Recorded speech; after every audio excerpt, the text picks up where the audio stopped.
So thrilled to have Robert Bose, the CEO of Sintana Energy. Thank you so much for your time and thank you for being here today. Thank you so much for having me, Maria. It's a pleasure to be with you. Sintana Energy recently entered the Angolan market through a strategic partnership with Corcel. What attracted the company to Con 16 and what are the key milestones you aim to achieve in the near term? Our investment in Con 16, I think, is a good example, Mariro, of just our prevailing investment philosophy, which is looking for opportunities to deploy early stage, high impact capital that can give rise to very large outcomes.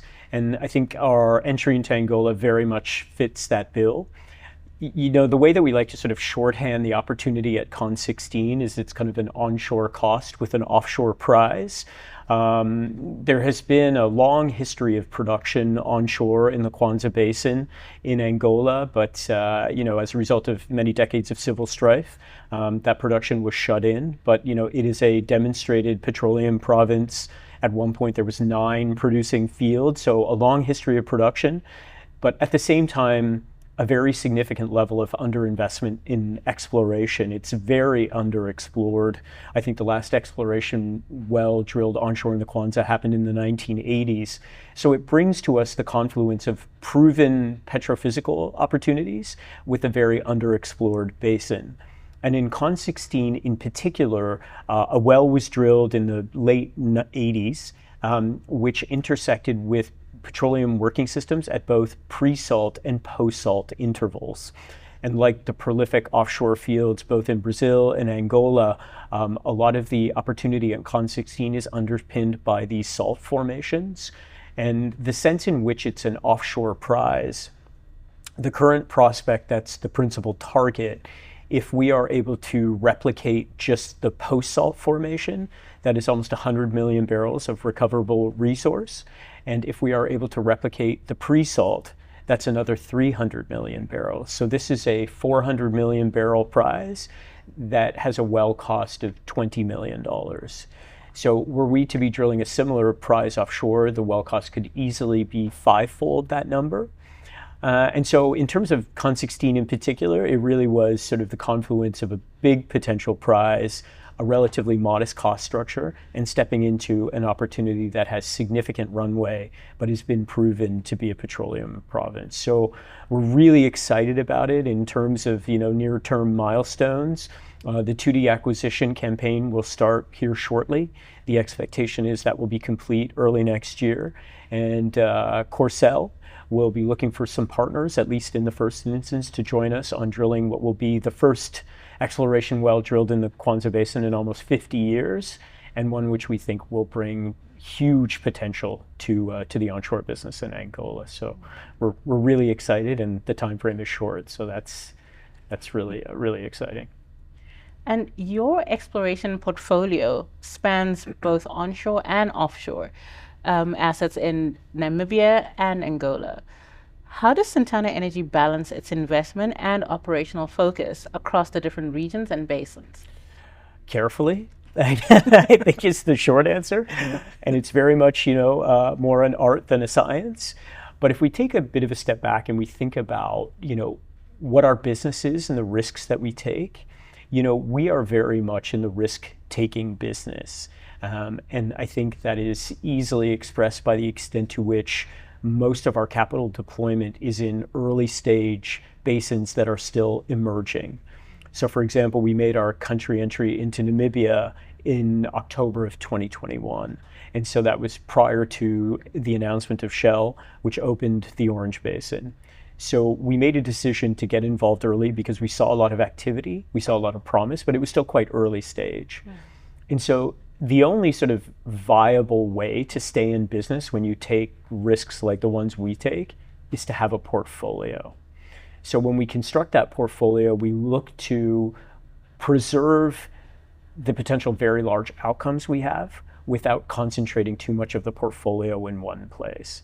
And so that means being thoughtful about diversification. So as you allude to, we have an onshore component, we have an offshore component.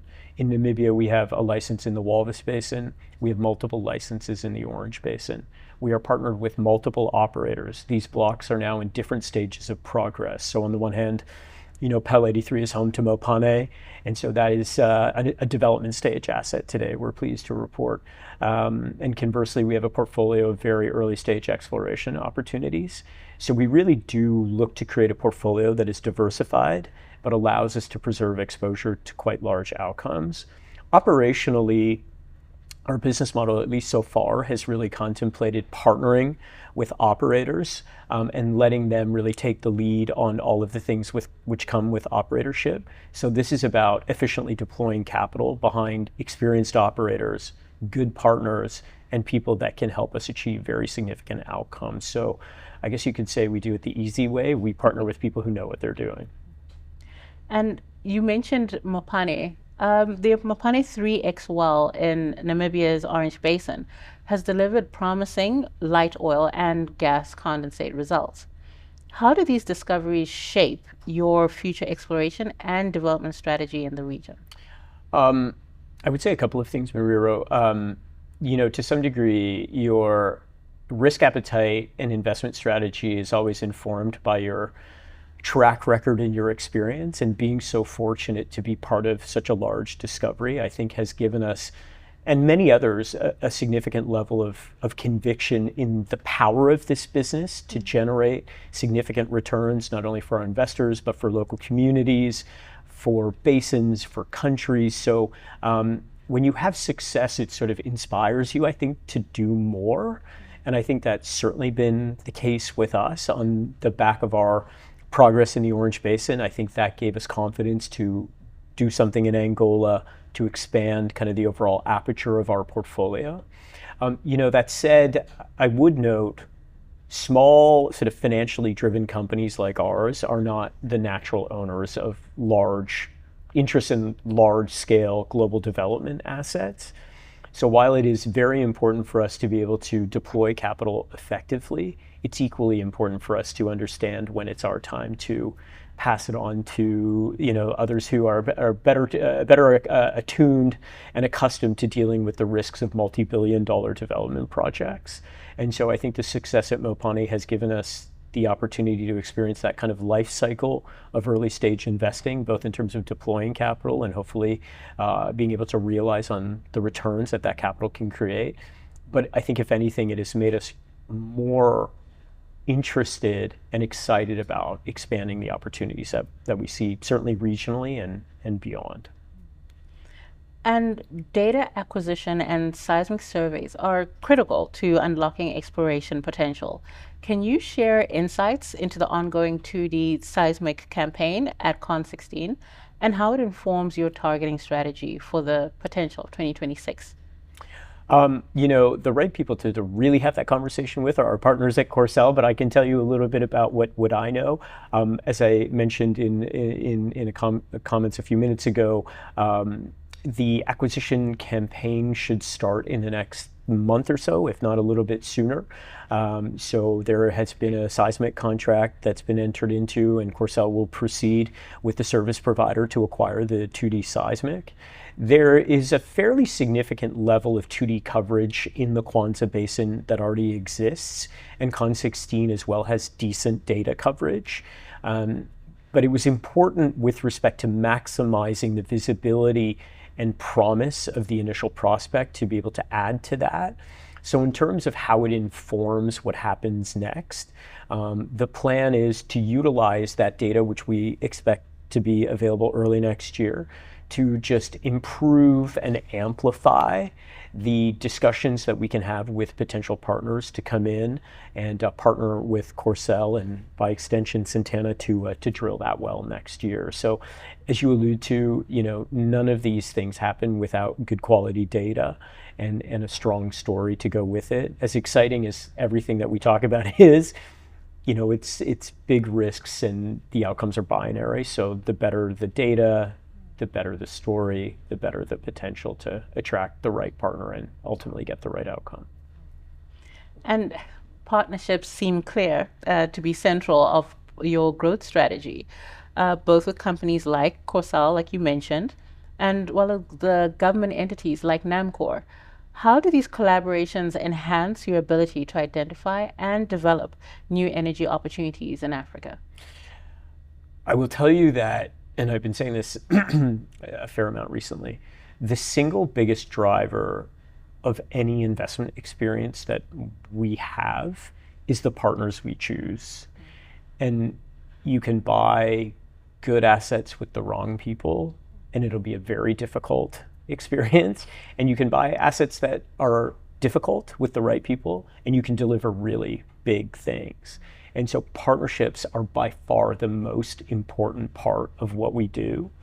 And our ability to take the kind of risks that we want to take is dramatically informed by the nature, scope, and quality of those partnerships.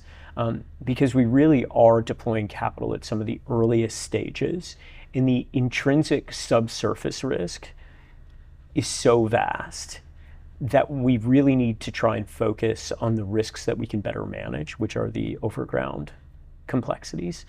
And so much of that in countries where we are either new or recent entrants is about having the right partners who can guide, shepherd, manage, and deliver on the opportunities that we see together with them. So I would say by far the most important thing that we can do is find the right partners. Now, the challenge is you kind of only really know at the end because it's going through the good times and the bad times that really demonstrate the quality of a partnership. But we're ecstatic about our partnership with Corsal, and NAMCOR has been fantastic partners to us in all of the things that we've done in Namibia. So we've been, again, like in so many other ways, very fortunate to have the partners that we have in both places. And just my final question, Sintana Energy is a bronze partner at AEW. What key objectives do you hope to achieve at the conference? And how do you see this platform contributing to your regional expansion in the coming years? Yeah, I mean, I would say first and foremost, the progress and momentum of AEW has really been absolutely spectacular. Like, it really, in such a short period of time, to have become sort of the seminal conference for people interested in the energy business in Africa is truly like a testament to, NJ's energy, among other things. So it really is just an amazing thing to be a part of. And, we're so grateful to have the opportunity to sponsor and participate. In terms of like how it will assist and guide and deliver to us our sort of strategic opportunities, I feel like you can't credibly be in the energy business in Africa, which to some degree kind of means almost like truly be part of the global energy business without being here. It is almost impossible to keep up with the calendar of people you can see and the conversations that you can have. And so being able to have those conversations with a wide cross-section of people, ranging from regulators to ministers to commercial partners to service providers, I mean, it really is kind of the omnibus stop. But the thing that's even more sort of nice about it is it really is kind of like where I feel like the energy and business in Africa really blooms, blossoms, and flourishes. And so I kind of feel like we couldn't do what we do without being here. Fantastic. Thank you so much for your time. Thank you for being here. You're welcome. Thank you for having me.